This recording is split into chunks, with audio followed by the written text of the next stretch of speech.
ಸೋಮೇಶ್ವರ ಶಿವಾಚಾರ್ಯ ಭಗವತ್ಪಾದರ ಪವಿತ್ರ ಪಾದಾರವಿಂದಗಳಲ್ಲಿ ಅನಂತ ಭಕ್ತಿಯ ಪ್ರಣಾಮಗಳನ್ನು ಸಮರ್ಪಿಸಿ ಈ ಮಂಗಲ ಸಮಾರಂಭದ ಸುಂದರ ಆಯೋಜನೆಯನ್ನು ಮಾಡಿ ಉಜ್ಜಯಿನಿ ಮಹಾಪೀಠದಲ್ಲಿ ಜಗದ್ಗುರುಗಳವರ ಪುಣ್ಯ ಸ್ವರ್ಣೋತ್ಸವದ ನಿಮಿತ್ತವಾಗಿ ಆಶೀರ್ವಚನವನ್ನು ದಯಪಾಲಿಸಿ ಇಲ್ಲಿಂದ ನಿರ್ಗಮಿಸಿರುವ ಉಜ್ಜಯಿನಿ ಜಗದ್ಗುರುಗಳವರ ಪವಿತ್ರ ಪಾದಾರವಿಂದಗಳಲ್ಲಿ ಕೂಡ ಅನಂತ ಭಕ್ತಿಯ ಪ್ರಣಾಮಗಳನ್ನು ಸಮರ್ಪಿಸಿ ಈ ಸಮಾರಂಭದಲ್ಲಿ ಉಪಸ್ಥಿತರಿದ್ದು ತಮ್ಮ ಧರ್ಮ ಸಂದೇಶವನ್ನು ಕೊಟ್ಟಿರುವ ಅಖಿಲ ಭಾರತ ವೀರಶೈವ ಶಿವಾಚಾರ್ಯ ಸಂಸ್ಥೆಯ ಗೌರವಾಧ್ಯಕ್ಷರಾದ ಷಟಸ್ಥಲ ಬ್ರಹ್ಮ ರೇಣುಕ ಶಿವಾಚಾರ್ಯ ಸ್ವಾಮೀಜಿಯವರೇ, ನಿಕಟಪೂರ್ವ ಅಧ್ಯಕ್ಷರಾದ ಮುಕ್ತಿ ಮಂದಿರದ ಶ್ರೀಗಳವರೇ, ಸದ್ಯದ ಅಧ್ಯಕ್ಷರಾಗಿ ತಮ್ಮ ಧರ್ಮ ಸಂದೇಶವನ್ನು ಕೊಡುವುದರ ಜೊತೆಗೆ ಜನ್ಮೋತ್ಸವಕ್ಕಾಗಿ ಜಗದ್ಗುರುವರನ್ನು ಸಿಂಧಿಗೆ ಆಮಂತ್ರಿಸಿರುವ ಸಿಂಧಗಿ ಸಾರಂಗ ಮಠದ ಪ್ರಭು ಸಾರಂಗದೇವ ಶಿವಾಚಾರ್ಯ ಸ್ವಾಮೀಜಿಯವರೇ, ಈ ಸಮಾರಂಭದಲ್ಲಿ ಧರ್ಮ ಸಂದೇಶವನ್ನು ಕೊಟ್ಟಿರುವ ಹಾಗೂ ಉಪಸ್ಥಿತರಿರುವ ಶಿವಯೋಗಿ ಸ್ವರೂಪರಾದ ಸಮಸ್ತ ಹರಗುರು ಚರಮೂರ್ತಿಗಳವರೇ, ವಿಶೇಷವಾಗಿ ಅಮೇರಿಕದಿಂದ ಬಂದು ಈ ಸಮಾರಂಭದಲ್ಲಿ ಪಾಲ್ಗೊಂಡು ಈಗಾಗಲೇ ವಿಶ್ವವಾಣಿಯ ಪತ್ರಿಕೆಯ ಮುಖಾಂತರ ಈ ಧರ್ಮಕ್ಕೆ ಸಂಬಂಧಪಟ್ಟ ಅಮೂಲ್ಯವಾದ ಲೇಖಗಳನ್ನು ಬರೆಯುವುದರ ಮೂಲಕ ಕರ್ನಾಟಕದಲ್ಲಿ ಕೀರ್ತಿವತ್ತರಾಗಿರುವ ಶ್ರೀ ರವಿ ಹಂಜಿಮಠರವರೇ, ಈ ಉತ್ಸವ ಸಮಿತಿ ಎಲ್ಲ ಪದಾಧಿಕಾರಿಗಳೇ, ಸೇರಿರುವ ಶ್ರದ್ಧಾಳುಗಳಾದ ಸಮಸ್ತ ಸದ್ಭಕ್ತರೇ, ಮಾಧ್ಯಮದ ಪ್ರತಿನಿಧಿಗಳವರೇ ಹಾಗೂ ತಾಯಂದಿರೇ,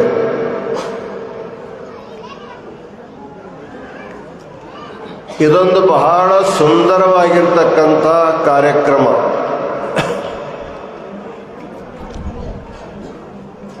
ಬಹುತೇಕ ನಾವು ಪ್ರಯಾಗ ಕ್ಷೇತ್ರದೊಳಗೆ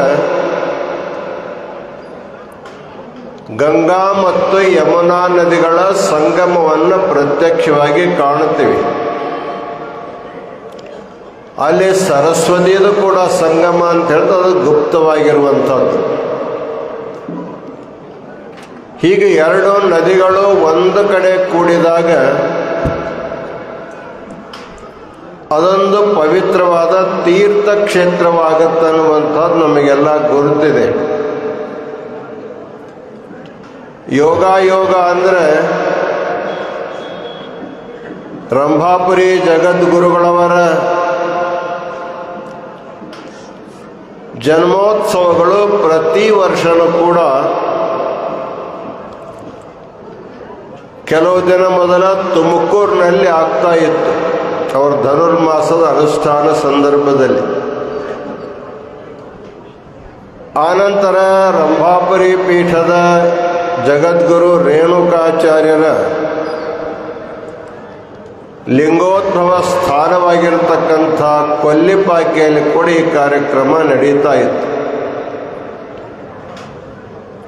ಈ ವರ್ಷ ವಿಶೇಷ ಅಂದರೆ ಈ ಬುಕ್ಕಾಂಬುದಿಯ ತಪೋಭೂಮಿಯೊಳಗೆ ಲಿಂಗೈಕ್ಯ ಸಿದ್ಧಲಿಂಗ ಜಗದ್ಗುರುವರ 90ನೇ ಪುಣ್ಯ ಸ್ಮರಣೋತ್ಸವ ಜೊತೆಗೆ ವರ್ತಮಾನ ರಂಭಾಪುರಿ ಜಗದ್ಗುರುವರ 70ನೇ ಜನ್ಮದಿನೋತ್ಸವ ಕೂಡ ಕೂಡಿ ಬಂದಿರೋದು ಒಂದು ಅಪೂರ್ವವಾದ ಸಂಗಮ ಇದೆ. ಜಗದ್ಗುರುಗಳವರ ಲಿಂಗೈಕ್ಯ ಪುಣ್ಯತಿಥಿಯನ್ನು ತಿಥಿ ಮಿತಿ ಪ್ರಕಾರವಾಗಿ ಮಾಡ್ತಾರೆ. ಆದರೆ ರಂಭಾಪುರಿ ಜಗದ್ಗುರುವರ ಜನ್ಮೋತ್ಸವವನ್ನು ತಾರೀಕಿನ ಪ್ರಕಾರ ಮಾಡ್ತಾರೆ. ಆದರೆ ಈ ವರ್ಷ ಅವರ 70ನೇ ವರ್ಷದ ಜನ್ಮೋತ್ಸವ ಸಿದ್ಧಲಿಂಗ ಜಗದ್ಗುರುವರ ಪುಣ್ಯ ಸ್ಮರಣ ಎರಡು ಕೂಡಿ ಒಂದೇ ದಿನ ಬಂದಿರುವಂಥದ್ದು ನಮಗೆಲ್ಲ ಬಹಳ ಸಂತೋಷವನ್ನು ತರುವಂಥದ್ದು.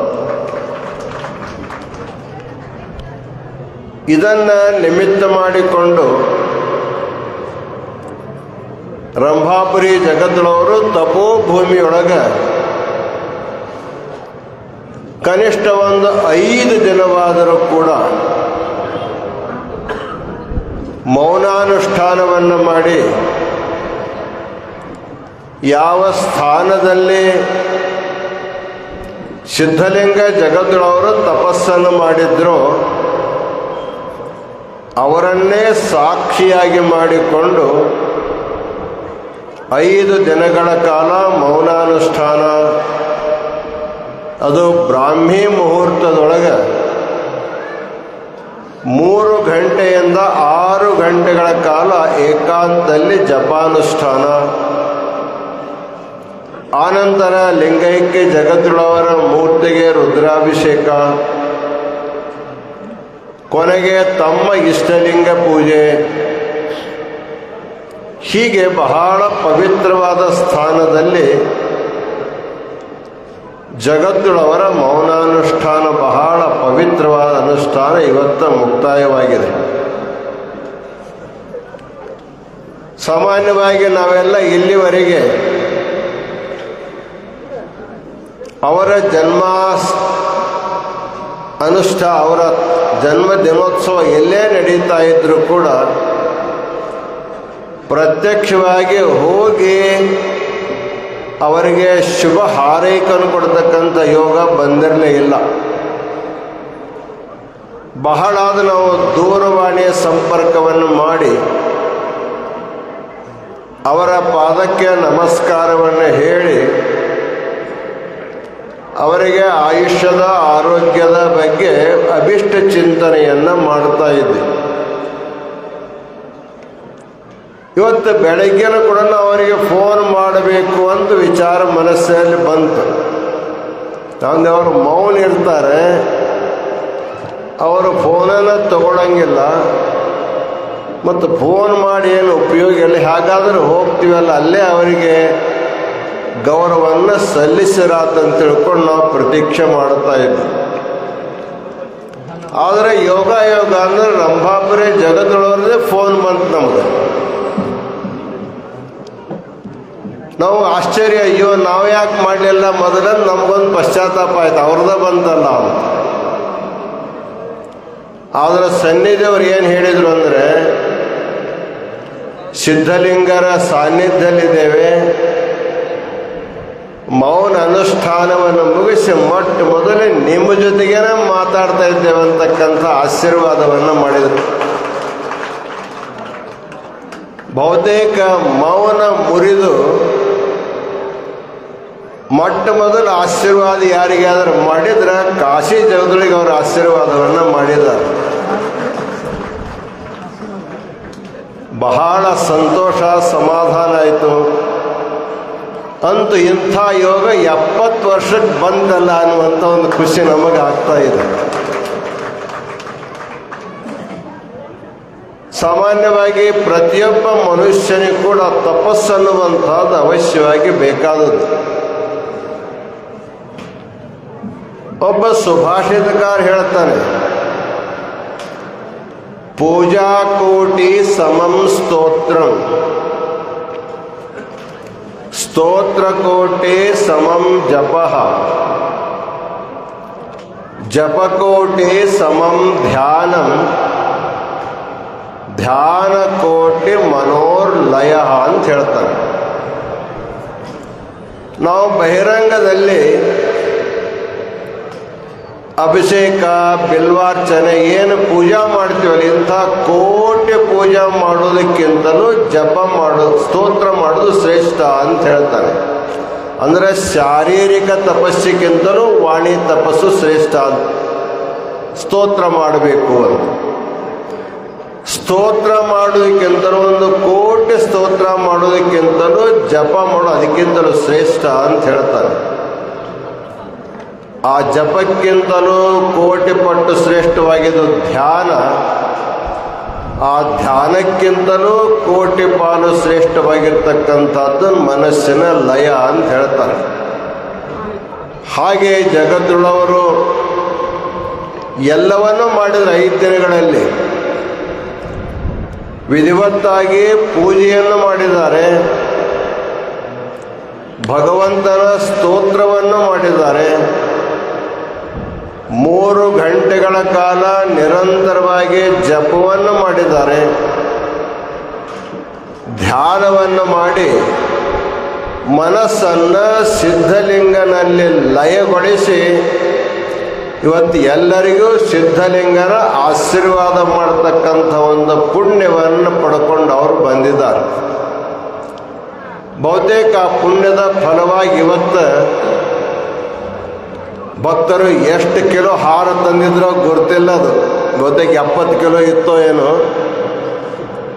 ಆ 70 ಕಿಲೋ ಹಾರ ಹಾಕ್ಕೊಂಡು ಕುಂಡ್ರೋದು ಭಾಳ ಕಷ್ಟ ಅಂತ ತಿಳ್ಕೊಂಡು ಅವ್ರು ಕೂಡಿರುವಂಥ ಸಿಂಹಾಸನಕ್ಕೆ ಅದರ ಭಾರ ಹಾಕಿ ಅವರಿಗೆ ಶೋಭಾಯಮಾನವಾಗಿ ಕಾಲುವಕ್ಕೂ ಭಾರ ಆಗಲಾರ್ದಂಗೆ ಮಾಡ್ಬೇಕಂತೆಲ್ಲ ಶಿವಾಚಾರ್ಯ ಭಾಳ ಯುಕ್ತಿಯಿಂದ ಕಾರ್ಯಕ್ರಮ ಮಾಡಿದರು. ಮದುಮಕ್ಕಳಿಗೆ ಅಕ್ಕಿ ಕಾಳು ಹಾಕೋ ಕಾಲಕ್ಕೆ ಮಗ್ಳಿದ್ದವ್ರ ಮೇಲೂ ಅಕ್ಕಿ ಕಾಳು ಬೀಳ್ತಾವಂತಲ್ಲ, ಆಗ ನಮಗೂ ಹಾರ ಬಿದ್ದು, ನಮಗೂ ಹೂವು ಹಾಕಿದ್ರು, ನಮಗೂ ಎಲ್ಲ ಮಾಡಿದರು. ಬಹುತೇಕ ಅವ್ರ ಮಗ್ನ ಕುಂದಿದ್ರ ಫಲ, ಅವ್ರ ಪುಣ್ಯದ ಫಲ ನಮಗೂ ಇವತ್ತು ಪ್ರಾಪ್ತಿ ಆಯ್ತು ಅಂತಕ್ಕಂಥ ಸಂತೋಷವನ್ನು ವ್ಯಕ್ತ ಮಾಡ್ತಾ ಇದ್ದೆ. ಶ್ರೀ ಸಿದ್ಧಾಂತ ಶಿಖಾಮಣಿಯೊಳಗೆ ಪ್ರತಿಯೊಬ್ಬ ಶಿವಭಕ್ತನೂ ತಪ್ಪದೇ ಮಾಡಬೇಕಾಗಿರ್ತಕ್ಕಂಥ 5 ಶಿವಯಜ್ಞಗಳನ್ನು ಹೇಳಿದ್ದಾರೆ. ತಪಃಕರ್ಮ ಜಪೋಧ್ಯಾನಂ ಜ್ಞಾನಂಚೇತ್ಯನುಪೂರ್ವಕಂ ಇತಿ 5 ಪ್ರಕಾರೋಯಂ ಶಿವಯಜ್ಞ ಪ್ರಕೀರ್ತಿತ ಅಂತ ಹೇಳ್ತಾರೆ. ತಪೋಯಜ್ಞ,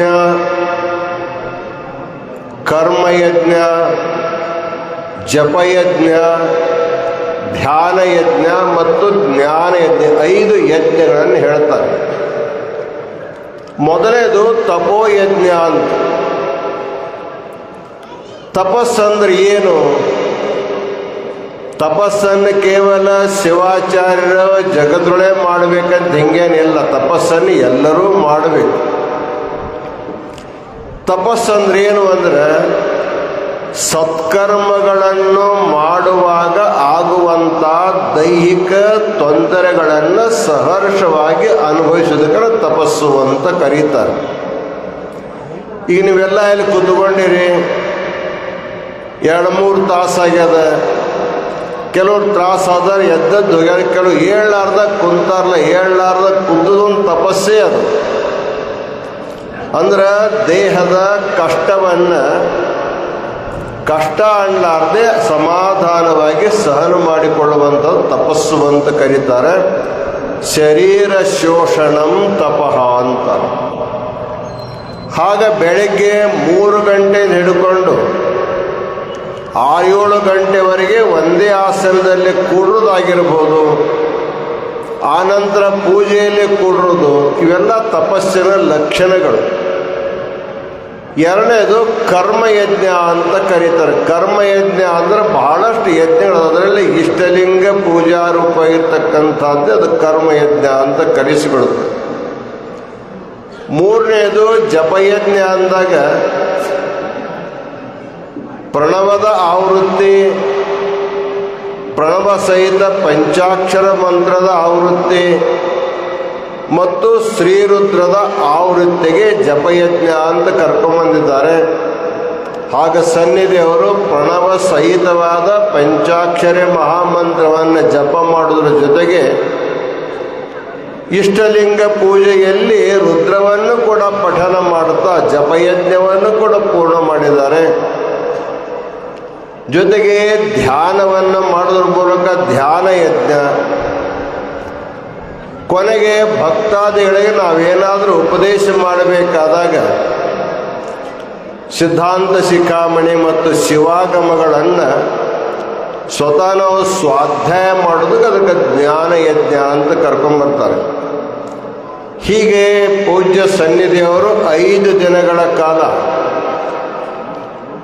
ರೇಣುಕರು ಉಪದೇಶ ಮಾಡಿರ್ತಕ್ಕಂಥ ಪಂಚಯಜ್ಞಗಳನ್ನು ಪೂರ್ಣವಾಗಿ ಮಾಡೋದ್ರ ಜೊತೆಗೆ ತಮ್ಮ ತಪೋನುಷ್ಠಾನವನ್ನು ಇವತ್ತು ಪೂರ್ಣ ಮಾಡಿ ಎಲ್ಲರಿಗೆ ಮಂಗಲಾಶೀರ್ವಾದ ಮಾಡಲಿಕ್ಕೆ ಅವರು ಆಸೀನರಾಗಿದ್ದಾರೆ.